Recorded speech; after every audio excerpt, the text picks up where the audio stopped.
I'm Jenna from Sun River Resort, and I am here in my home office in Portland, Oregon. It's a gloomy day, and I'm just praying for a little snow for Christmas. I have my Let It Snow mug.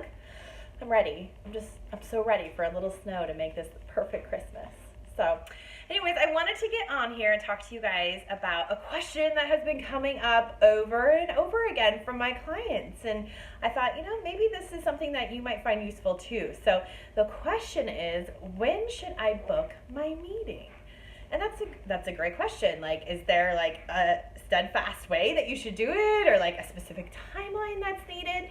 And yes, and yes, and yes, that's true. And there's a couple scenarios that kind of help me answer that question for you. So the three different scenarios that you have are: one, do you do the same dates every year for your conference? Is this an annual program that you host every week after the 4th of July and people know that? The second part is, are you not flexible on your dates? These are the only dates you can do, and this is set in stone. And the third option is we are flexible. So I'll start with the first. So you do the same dates every year. This is an annual conference, and people know this conference to be hosted at this certain period of time. I would tell you that you need to book about 2 years out for your meeting, and do that 2-year contract just to ensure the availability of your program and those dates for your attendees. Because, that's kind of part of your brand of your conference, is that people know, it's going to be held this certain time of year and they come to expect that. So it would be terrible if, another group was to book in, or the hotel's unavailable and you can't get those dates that you're used to. So my third part of that is that, ask your sales manager to really partner with you, and maybe on that third year where you don't have a contract yet, to do a first right of refusal. So what that means is they're going to just watch those dates.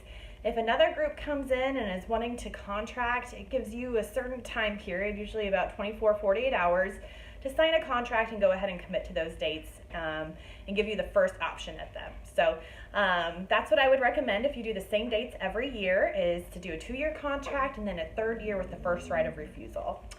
The second option, when you're not flexible on your dates, these are set in stone, like my CEO, this is the only time period he's available, or this happens a lot with board retreats, when you set your meetings in about a year in advance or so, and like, this is the specific time where I can get all these high-level executives in one room at one time period, which I don't even know how that's possible, but it happens. So when you are not flexible on your dates, at least book them a year in advance, especially when you're looking at a resort type property. So resorts tend to book out a little bit further than downtown properties, because we do so much association. The only flip side to that with a downtown property is if there's any citywide bookings that are going to go and wipe out all their inventory. So kind of know what you're looking for in a property. And if you're looking at a resort destination, just kind of keep that in mind, that if you have very set dates and you want to go to this one destination,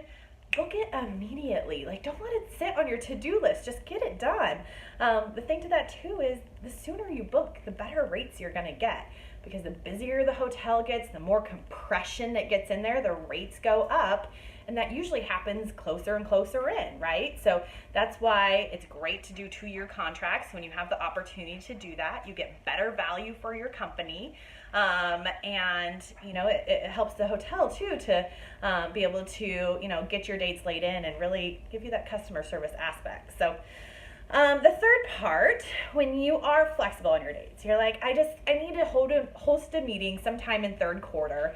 I'm flexible on when that's going to be. Like, what do you have available? I would say that planning those about 6 months in advance is really what is best for the conference planning cycle. It helps you kind of delve into the experience, really curate a program that's going to speak to your attendees and not feel rushed through it, right?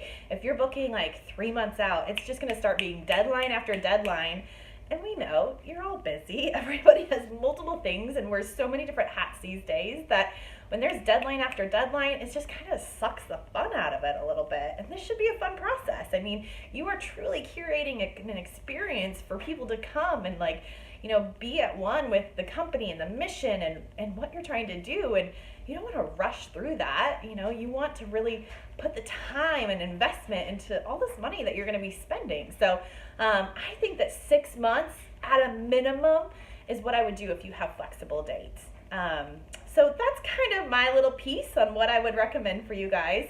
Take it or leave it, whatever you like. But I just, that's kind of what I think works best for my clients and what I really try to do to protect them and give them the best experience possible. So have a very happy holidays. I'm going to be over here still praying for my snow. And I'll talk to you guys soon, okay? All right.